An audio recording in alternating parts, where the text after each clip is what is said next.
السلام علیکم ورحمۃ اللہ وبرکاتہ۔ الحمدللہ رب العالمین والصلاۃ والسلام علی سید المرسلین وصحبہ اجمعین۔ اللہم صلی علی سیدنا شفیعنا مولانا محمد بارک وسلم صلی علیہ صلاۃ وسلام علیک یا رسول اللہ، صلاۃ وسلام علیک یا حبیب اللہ صلی اللہ تعالیٰ علیہ وآلہ وسلم۔ باب العلم انواریہ ایجوکیشن سوسائٹی اور جامعہ انواریہ کے زیر اہتمام تفسیر قرآن بنام تبیان القرآن، جو علامہ غلام رسول سعیدی صاحب کی لکھی ہوئی معرکۃ الآراء کتاب ہے، اس کا سلسلہ وار درس جاری ہے۔ آج ہم صفحہ نمبر 304 سے سبق کا آغاز کریں گے، تو چلے شروع کرتے ہیں۔ بسم اللہ الرحمن الرحیم۔ کفار کے فروع مکلف ہونے میں علماء بخارا اور علماء شافعیہ کا اختلاف اور صحیح موقف کا بیان۔ اس مسئلہ میں اختلاف ہے کہ کفار فروع کے مکلف فقط اعتقاد میں ہیں یا ادا اور اعتقاد دونوں کے مکلف ہیں۔ فروع مثلا نماز، روزہ، حج، زکوٰۃ وغیرہ۔ بخارا کے علماء احناف کا مسلک یہ ہے کہ وہ صرف حق اعتقاد میں مکلف ہیں، یعنی کفار پر یہ ضروری ہے کہ وہ نماز، روزہ وغیرہ کی فرضیت کا اعتقاد رکھیں، اور جب تک وہ ایمان نہ لائے ان پر ان عبادات کا ادا کرنا فرض نہیں ہے۔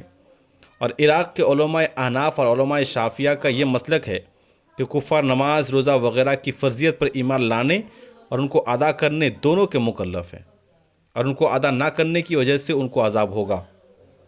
امام ابو حنیفہ اور ان کے اصحاب نے ان میں سے کسی جانب تصریح نہیں کی، البتہ امام محمد کی بعض عبارات سے عراقی علماء کے نظریہ کی تائید ہوتی ہے، اور قرآن مجید کی ان آیات کا بھی بظاہر یہی تقاضا ہے۔ وَيْلٌ لِّلْمُشْرِكِينَ الَّذِينَ لَا يُؤْتُونَ الزَّكَاةَ وَهُمْ بِالْآخِرَةِ هُمْ كَافِرُونَ۔ حامیم السجدہ آیت نمبر 6۔ اور عذاب ہے مشرکوں کے لیے جو زکوٰۃ ادا نہیں کرتے اور وہی آخرت کے منکر ہیں۔ علماء بخارا اس آیت کی یہ توجیہ کرتے ہیں کہ مشرکین کو زکوٰۃ کی فرضیت کا اعتقاد نہ رکھنے کی وجہ سے عذاب ہوگا۔ فریقین کے اس اختلاف کا یہ بغور مطالعہ کرنے سے یہ معلوم ہوتا ہے کہ علماء بخارا کا نظریہ صحیح ہے، کیونکہ اگر کفار اپنے کفر کے زمانے میں نماز اور روزہ وغیرہ کے ادا کرنے کے مکلف ہوں تو اسلام قبول کرنے کے بعد ان پر نمازوں اور روزوں کی قضا لازم ہونی چاہیے۔ حالانکہ عہد رسالت میں اس کی کوئی نظیر نہیں ہے کہ رسول اللہ صلی اللہ تعالیٰ علیہ وآلہ وسلم نے کسی شخص کو اسلام قبول کرنے کے بعد زمانہ کفر میں چھوڑی ہوئی نمازوں اور روزوں کا مکلف کیا ہو۔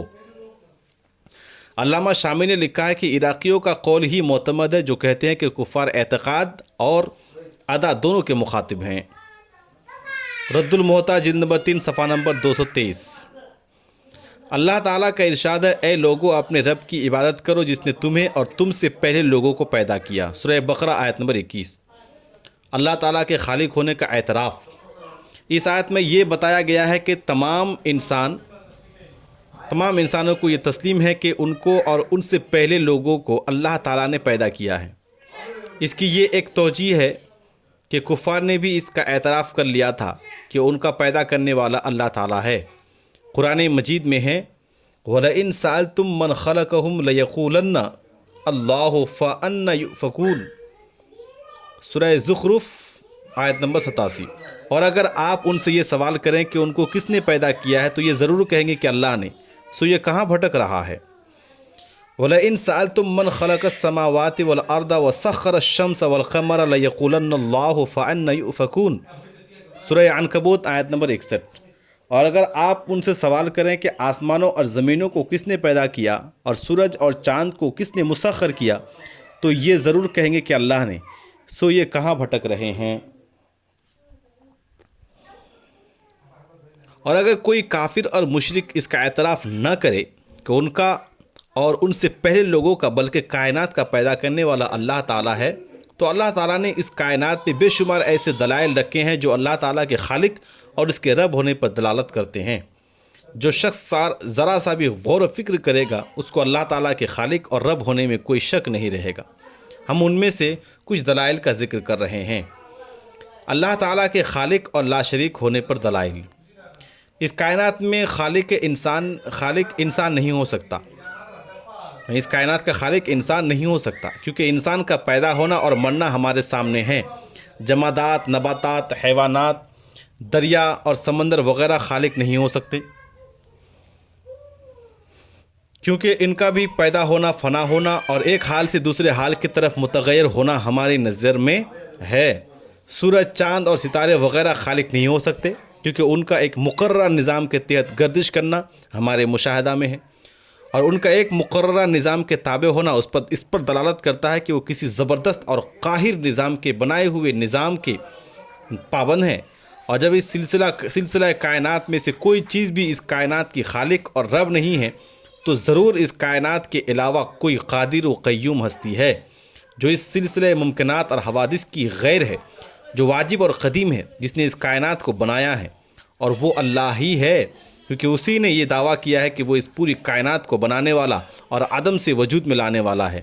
اسی نے دنیا والوں کے پاس انبیاء اور رسول بھیجے اور کتابیں نازل کی، اور نبیوں اور کتابوں کے واسطے سے اپنی ذات کا عرفان کرایا، اور یہ پیغام بھیجا کہ سب انسان اس کی مخلوق ہیں اور سب پر اس کی عبادت لازم ہے۔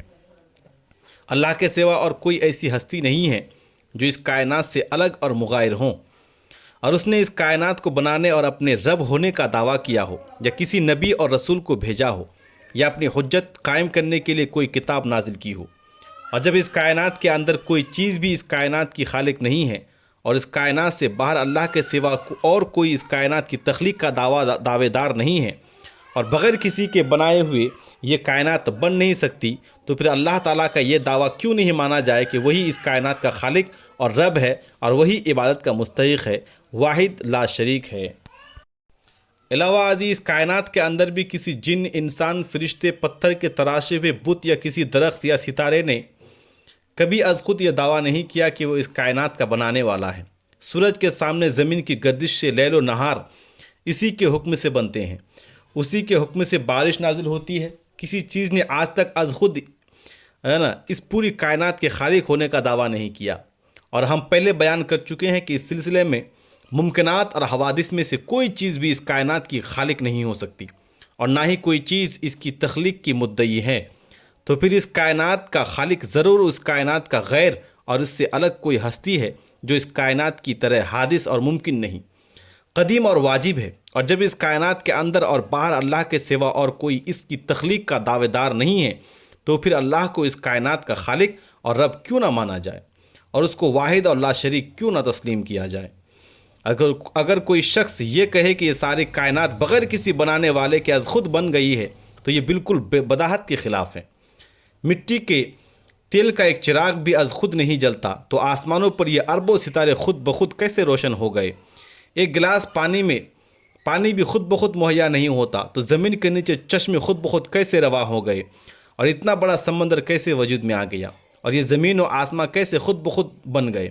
پھولوں میں رنگ اور خوشبو، پھولوں میں ذائقہ اور ایک مربوط اور مقرر نظام کے تحت اس کائنات کا چلنا کیسے خود بخود ہو گیا؟ اللہ تعالیٰ ارشاد فرماتا ہے، ام خلقوا من غیر شیء ام هم الغافلون ام خلقوا السماوات والارض بل لا یوقنون۔ کیا وہ کسی شے کے بغیر پیدا کیے گئے ہیں، یا وہ خود خالق ہیں؟ کیا انہوں نے آسمانوں اور زمینوں کو پیدا کیا ہے، بلکہ وہ یقین نہیں رکھتے۔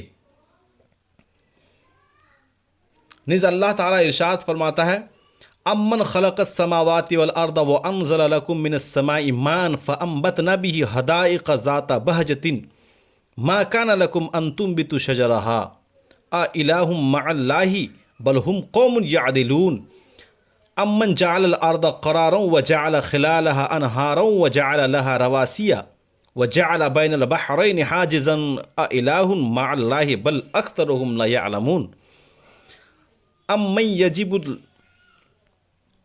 یجیب المطر مضطر اذا دعاه ویکشف السوء ویجعلکم خلفاء الارض اإلہ مع اللہ قلیلا ما تذکرون امن یہدیکم فی ظلمات البر والبحر ومن یرسل الریاح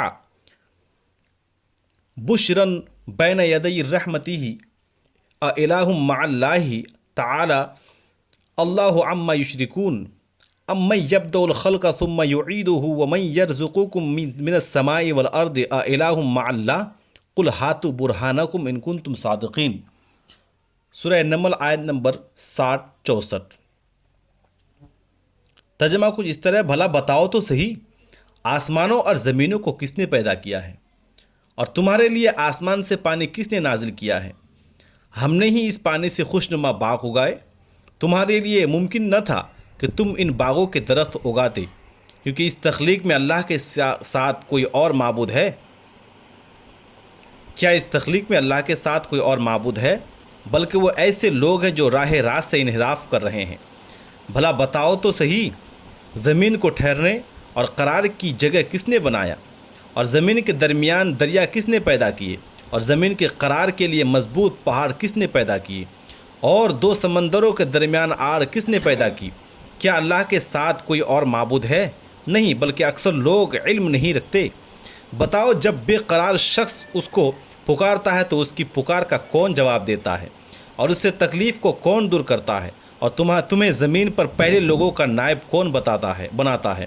کیا اللہ کے سوا اللہ کے ساتھ کوئی اور معبود ہے؟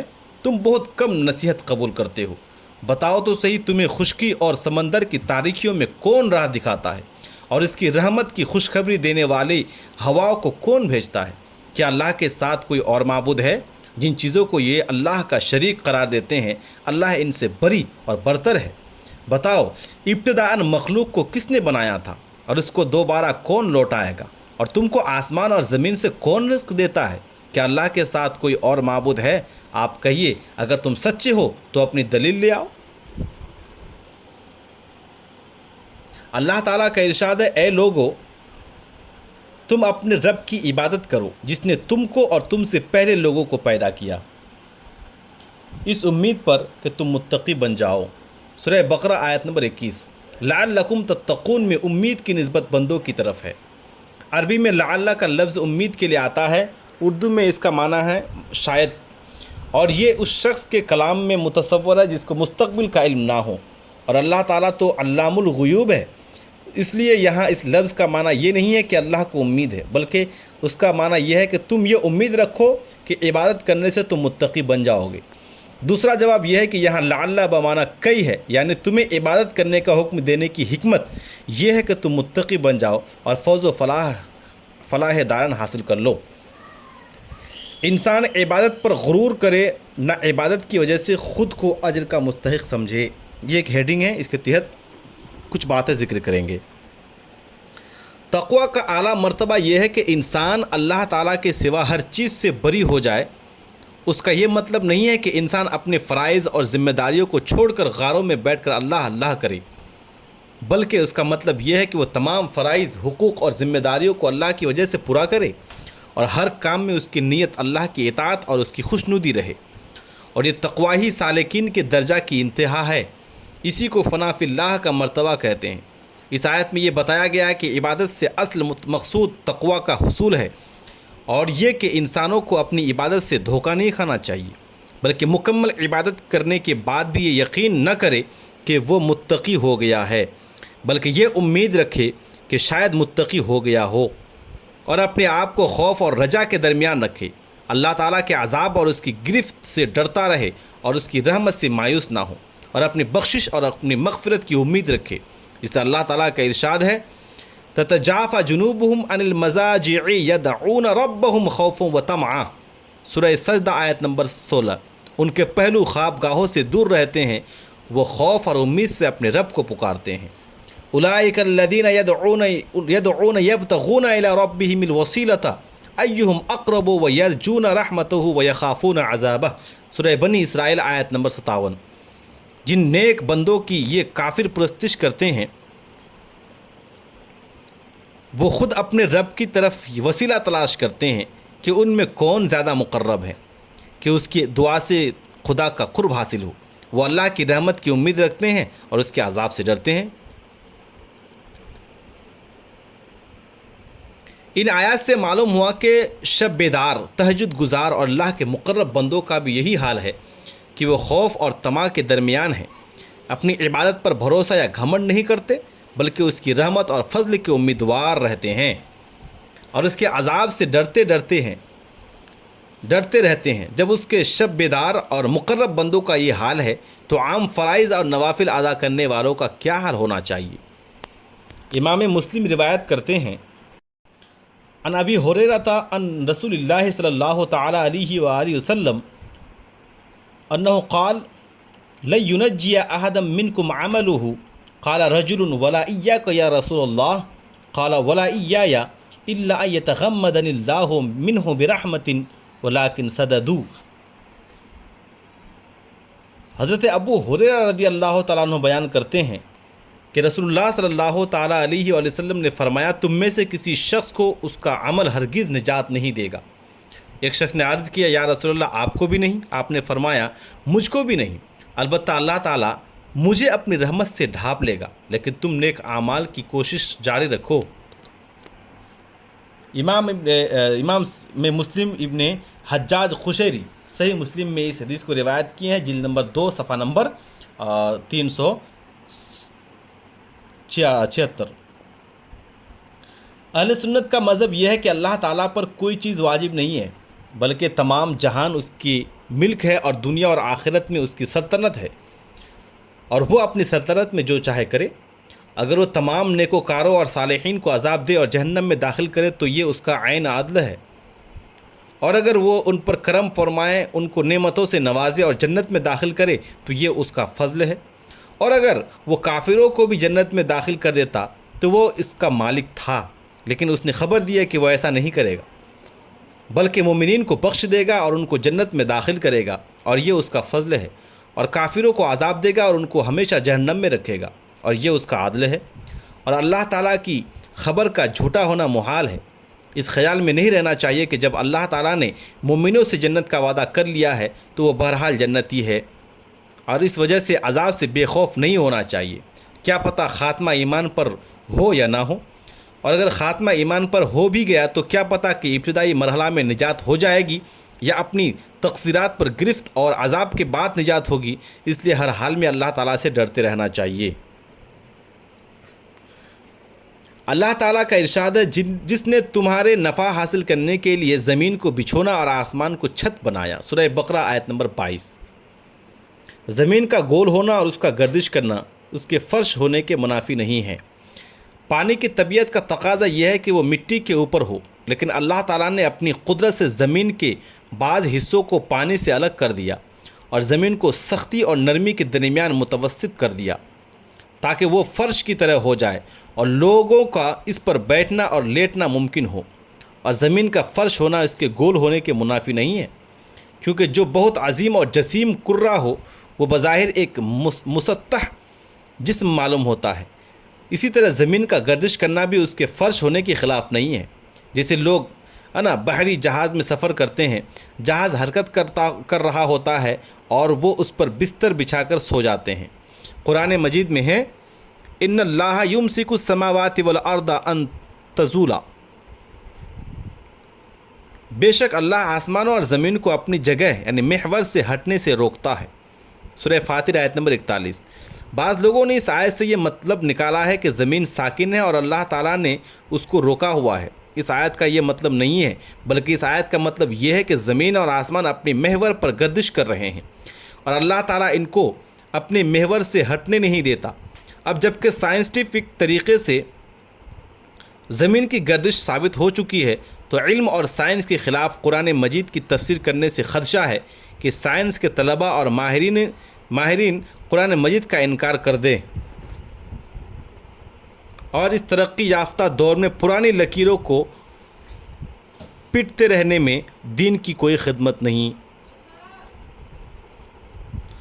آسمان کیا ہے اس کی حقیقت ہمیں معلوم نہیں۔ سائنسداں ابھی تک چاند تک ہی پہنچ پائے ہیں۔ چاند زمین سے 2.25 لاکھ میل کی مسافت پر ہے۔ آسمان تو چاند، سورج اور سیاروں سے بہت دور ہے۔ قدیم یونانی فلسفیوں کا خیال تھا کہ چاند پہلے آسمان میں مرکوز ہے، لیکن تحقیق اور مشاہدہ سے یہ بات غلط ثابت ہو گئی ہے۔ قرآن مجید نے آسمان کی حقیقت اور ماہیت کے متعلق کوئی چیز نہیں بتائی، اور نہ یہ قرآن کا موضوع ہے۔ قرآن مجید عقائد اور اعمال کی اصلاح کے لیے رشد و ہدایت کی کتاب ہے۔ اشیاء کی حقیقت اور ماہیت اور اس کی طبعی خواص بیان کرنا قرآن مجید کا موضوع نہیں ہے۔ اللہ تعالیٰ کا ارشاد ہے، اور آسمان سے پانی نازل کیا اور پانی سے تمہارے رزق کے لیے کچھ پھل پیدا کیے۔ سورہ بقرہ آیت نمبر 22۔ پھلوں کو بتدریج پیدا کرنے کی حکمت۔ پھل اور زمین سے پیدا ہونے والے تمام غذائی اجناس صرف اللہ تعالیٰ کی قدرت اور اس کی مشیت سے پیدا ہوتی ہے، لیکن اللہ تعالیٰ نے اس کا ظاہری سبب مٹی میں آلودہ پانی کو بنایا ہے۔ جس طرح نطفہ کو جاندار کی پیدائش کا مادہ بنایا ہے، اللہ تعالیٰ نے زمین میں قوت قابلہ رکھی ہے اور پانی میں قوت فاعلہ رکھی ہے، اور ان دونوں قوتوں کے اجتماع سے زرعی اجناس پیدا ہوتی ہے۔ اللہ تعالیٰ اس پر بھی قادر تھا کہ مٹی اور پانی کے بغیر پھلوں کو پیدا کر دیتا، جس طرح خود مٹی اور پانی کو کسی سبب کے بغیر پیدا کیا ہے، لیکن ان کو بتدریج پیدا کرنے میں نظر غائب سے دیکھنے والوں کے لیے ایسی حکمتیں ہیں جو ان کو دفعتاً پیدا کرنے میں نہیں ہیں۔ جس طرح اللہ تعالیٰ نے انسان کی پیدائش کے لیے یہ سبب بنایا ہے کہ مرد عورت کے رحم میں تخم ریزی کرے اور 9 ماہ کی طویل مدت کے بعد ایک بچہ کی شکل میں انسان کی پیدائش عمل میں آئے، تاکہ بظاہر انسان کی سعی اور جد و جہد بھی اس پیدائش کے حصول میں شامل ہو، اور اسی وجہ سے انسان اپنے بچہ سے محبت کرتا ہے اور اس کی پرورش کرتا ہے۔ اسی طرح ہل چلا کر زمین کو قابل کاشت بنانے اور اس میں پانی پہنچانے سے زرعی پیداوار میں انسان کی سعی اور عمل کا نتیجہ ظاہر ہوتا ہے، اور اس سعی اور عمل پر بے شمار ثمرات مرتب ہوتے ہیں۔ علامہ بیضاوی نے لکھا ہے کہ اس آیت کا باطنی معنی یہ ہے کہ اس آیت میں انسان کے بدن کو زمین سے تشبیہ دی ہے، اور روح کو آسمان سے تشبیہ دی ہے، اور عقل کو پانی سے تشبیہ دی ہے، اور انسان کو عقل اور حواس کے استعمال کرنے اور قوت بدنیہ اور روحانیہ کے امتزاج کے واسطے سے جو علمی اور عملی کمالات عطا کیے ہیں ان کو ان پھلوں کے ساتھ تشبیہ دی ہے، کیونکہ ہر آیت کا ایک ظاہری معنی ہے اور ایک باطنی معنی ہے، اور ہر حد کے لیے ایک مطلع ہے اللہ تعالیٰ کا ارشاد ہے، لہذا تم اللہ تعالیٰ کے لیے شرکا نہ بناؤ جبکہ تم جانتے ہو۔ سورہ بقرہ آیت نمبر 22۔ اللہ تعالیٰ کا لا شریک ہونے کا بیان۔ اس آیت کا معنی یہ ہے کہ جب تمہارے نزدیک اللہ تعالیٰ کی یہ بڑی بڑی نعمتیں متحقق ہو چکی ہے اور تمہارے علم میں اللہ تعالیٰ کی توحید کے دلائل آ چکے ہیں، تو پھر علم کے باوجود اللہ تعالیٰ کا شریک نہ بناؤ، کیونکہ تم غور و فکر کی اہلیت رکھتے ہو اور تم ادنا تعامل سے یہ جان سکتے ہو کہ انسانوں کو اور زمین و آسمان کو پیدا کرنا اور زرعی اجناس کو اگانا یہ ایسا کام ہے جس کو اس کائنات میں سے کوئی بھی نہیں کر سکتا، اور ممکنات میں سے کسی ممکن کی قدرت میں ان کو پیدا کرنا نہیں ہے، تو ضرور ان کا پیدا کرنے والا اس کائنات اور ممکنات کا غیر ہے جو واجب اور قدیم ہے، اور وہ اللہ ہی ہے۔ اور یہ بالکل ظاہر ہے کہ جن شرکا کی تم پرستش کرتے ہو وہ انسانوں، آسمانوں اور زمین اور زرعی اجناس کے اگانے پر قدرت نہیں رکھتے۔ اللہ تعالیٰ کا ارشاد ہے، اللہ الذی خلقکم ثم رزقکم ثم یمیتکم ثم یحییکم هل من شرکائکم من یفعل من ذلک من شیء۔ سورہ روم آیت نمبر 40۔ اللہ ہی ہے جس نے تم کو پیدا کیا، پھر تم کو رزق دیا، پھر تم پر موت طاری کرے گا، پھر تم کو دوبارہ زندہ کرے گا۔ کیا تمہارے شریکوں میں سے کوئی شریک ایسا ہے جو ان کاموں میں سے کوئی کام کر سکے؟ اور جیسا کہ ہم پہلے بیان کر چکے ہیں کہ اللہ تعالیٰ کے سوا اور کسی نے اس کائنات کی تخلیق کا دعویٰ نہیں کیا، تو معلوم ہو گیا کہ اس کائنات کی تخلیق میں اللہ تعالیٰ کا کوئی شریک نہیں ہے۔ وہ تنہا خالق ہے، واجب اور قدیم ہے، اور قادر مختار ہے، اور صرف وہی عبادت کا مستحق ہے۔ اس آیت میں انداد کی نفی کی ہے۔ انداد ند کی جمع ہے۔ ندن اس مخالف کو کہتے ہیں جو ہر ذات میں کسی شخص کے مساوی ہو، اور ایک جنس کے تحت جو دو ایسے افراد ہوں جو آپس میں مخالف ہوں اور جمع نہ ہو سکے ان کو ضد کہتے ہیں۔ اللہ تعالیٰ کا کوئی ند نہیں ہے، کیونکہ کوئی اس کی ذات کے مساوی نہیں ہے، اور نہ اس کی کوئی ضد ہے، کیونکہ اللہ تعالیٰ کے اوپر کوئی جنس نہیں ہے۔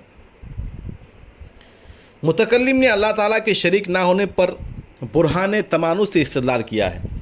اس کی تقریر یہ ہے کہ اگر دو خدا فرض کیے جائیں اور ان میں سے ایک زید کے متحرک ہونے کا ارادہ کرے اور دوسرا اسی وقت اس کے ساکن ہونے کا ارادہ کرے، تو یہ بیک وقت زید متحرک اور ساکن بھی یہ اجتماعی ضدین ہونے کی وجہ سے محال ہے۔ تو ان دونوں میں سے کسی ایک کا ارادہ پورا ہوگا، اور جس کا پورا ہوگا وہی خدا ہے، اور جس کا ارادہ پورا نہ ہو سکے گا وہ عاجز ہوگا، اور عاجز خدا نہیں ہو سکتا۔ لہذا فرض کیا تھا خدا دو ہے، لازم آیا کہ ایک خدا ہے۔ اگر یہ اعتراض کیا جائے کہ وہ دونوں اتفاق کر لیتے ہیں اور ایک دوسرے کے ارادے کی مخالفت نہیں کرتے تو ہم کہیں گے کہ ان میں اختلاف کرنا ممکن تو ہے، اور اس امکان کی تقدیر پر جس کا ارادہ پورا ہوگا وہی خدا ہوگا۔ نیز جب وہ اتفاق کریں گے تو ایک دوسرے کی موافقت کرے گا، اور موافقت کرنے والا تابع اور دوسرا متبوع ہوگا، اور تابع خدا نہیں ہوتا۔ غرض کہ جب بھی دو خدا فرض کریں گے لازم آئے گا کہ دو خدا نہیں ہیں، ان میں سے ایک خدا ہے۔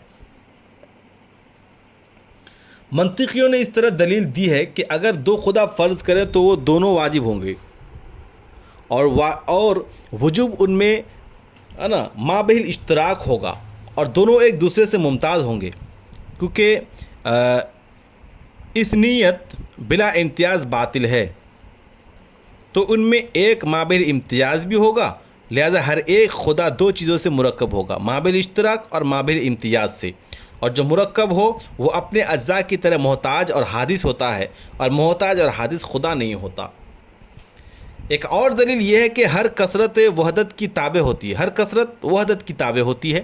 مثلا کئی وزیر ہوں تو ان پر ایک وزیر اعلیٰ ہوتا ہے، کئی وزیر اعلیٰ ہوں تو ان پر ایک وزیر اعظم ہوتا ہے، کئی کانسٹیبل ہو تو ان پر ایک ہیڈ کانسٹیبل ہوتا ہے، کئی ڈائریکٹر ہو تو ان کا ایک چیئرمین ہوتا ہے۔ اگر سب وزیر ہوں اور ان کے اوپر کوئی وزیر اعلیٰ نہ ہو تو وزارت کا نظام فاسد ہو جائے گا۔ اگر کئی ماسٹر ہو اور ان کے اوپر کوئی ہیڈ ماسٹر نہ ہو تو اسکول کا نظام فاسد ہو جائے گا۔ لہذا جب تک کسی کثرت کے اوپر کوئی وحدت نہ ہو اس کثرت کا نظام فاسد ہو جاتا ہے۔ تو اس کائنات کی کثرت کے اوپر اگر اللہ کی وحدت نہ ہوتی تو اس کا نظام فاسد ہو جاتا، اور اس نظام کا قائم رہنا اس بات کی دلیل ہے کہ یہ کسی وحدت کے تابع ہے۔ اسی کے قریب یہ دلیل ہے کہ کسی ملک میں مساوی طاقت اور اختیار کے دو حکمران نہیں ہوتے۔ جہاں پارلیمانی نظام ہے وہاں صرف ایک بااختیار وزیر اعظم ہوتا ہے، اور جہاں صدارتی نظام ہے وہاں صرف ایک بااختیار صدر ہوتا ہے۔ اگر کسی ملک میں دو مساوی اختیار کے حکمران ہوں تو وہاں کا نظام چل نہیں سکتا، ان میں اختلاف اور ٹکراؤ ہوگا، اور ان میں سے کسی کی بھی حکومت قائم نہ رہ سکے گی۔ تو جب ایک ملک کے دو صدر یا دو وزیر اعظم نہیں ہو سکتے تو اس کائنات کے دو خدا کیسے ہو سکتے ہیں؟ آج کا ہمارا یہ سبق صفحہ نمبر 304 سے شروع ہوا اور 311 پر ختم ہوا۔ السلام علیکم۔